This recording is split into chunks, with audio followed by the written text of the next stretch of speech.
Hi guys, welcome to devil king. இனி நம்ம ஒரு அனிமே மூவி தான் பார்க்க போகிறோம். வேறு லெவல்லையும் இருக்கும், அதோட மட்டும் இல்லாமல் சென்டிமெண்ட்டாகவும் இருக்கும். அனிமே மூவிஸே பார்க்காம இருந்தால் கூட இந்த மூவி உங்களுக்கு ரொம்ப பிடிக்கும்.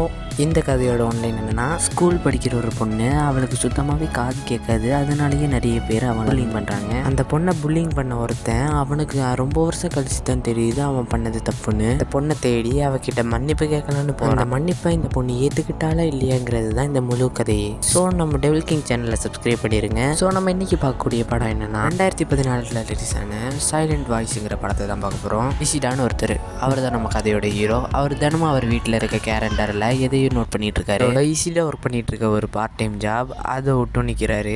அவர் ரூமில் இருக்க ட்ரெஸ்ஸு திங்ஸ் எல்லாத்தையும் வித்துறாரு. அதோட பேங்க்குக்கு போயிட்டு தான் அக்கௌண்ட்டை க்ளோஸ் பண்ணிட்டு அதோட அமௌண்ட்டெல்லாம் எடுத்து தூங்கிட்டு இருக்க அவங்க அம்மா பக்கத்தில் அந்த என்விலப் ஃபுல்லாக வைக்கிறாரு. அதோட அந்த என்விலப்பில் இந்த பணம் உங்களுக்கு சேர வேண்டியதுன்னு எழுதியிருக்காரு. அம்மா எந்திக்கிறதுக்குள்ளாடியே இசிடா அவங்க வீட்டை விட்டு வெளியே போயிடுறாரு. அங்கே இருக்கிற ஒரு பிரிட்ஜ் மேலே ஏறி நின்று மேலேருந்து கீழே குதிச்சு இறந்துடலாங்கிற முடிவில் இருக்காரு.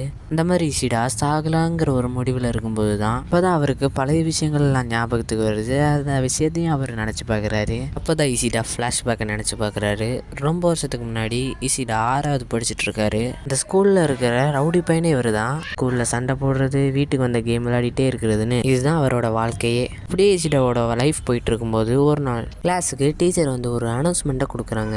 பசங்களா எல்லாரும் கவனிங்க, நம்ம கிளாஸுக்கு ஒரு புது பொண்ணு வர போகிறான்னு ஒரு பொண்ணை இன்ட்ரடியூஸ் பண்ணுறாரு. அப்படியே அந்த பொண்ணு ரொம்ப அழகாக அமைதியாக இருக்கா. அப்படியே நடந்து அந்த கிளாஸ் முன்னாடி வந்து நிற்கிறா.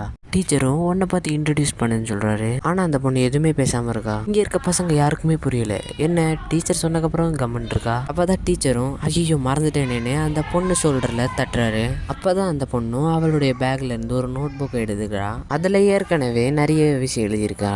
என்னோட பேர் நிசிமியா, எனக்கு காதும் கேட்காது, அதோட இல்லாமல் என்னால் பேசவும் முடியாது. நீங்கள் என்கிட்ட பேசணுன்னா இந்த நோட் புக்கில் எழுதுங்க, அதோட நான் அதை படிச்சுட்டு உங்களுக்கு எழுதி ஆன்சர் பண்ணுறேன் அப்படின்ட்டு அந்த பொண்ணு எழுதியிருக்கா. எல்லாமே நம்ம இசிடாவும் பார்க்குறாரு. ஆனால் அவருக்கு வீட்டுக்கு போகணுங்கிற நினைப்பிலே இருக்காரு. அவரோட கேம் ஃபைனல் ஸ்டேஜுக்கு போகிற மாதிரி கற்பனை பண்ணிக்கிட்டு ஐயோன்னு கத்துறாரு.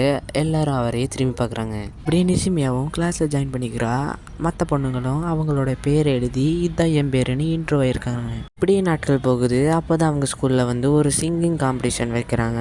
சொல்லப்போனால் எல்லாரும் கோரஸாக சேர்ந்து பாடணும். நம்ம நிசிமியாவுக்கு காது கேட்காதனால டைமிங் தெரியாமல் ஃபஸ்ட்டே ஸ்டார்ட் பண்ணிடுறா. அதுக்கு அவங்களும் இரு டைமிங் தெரியாமல் போயிடுற இரு அப்படின்ட்டு சொல்கிறாங்க.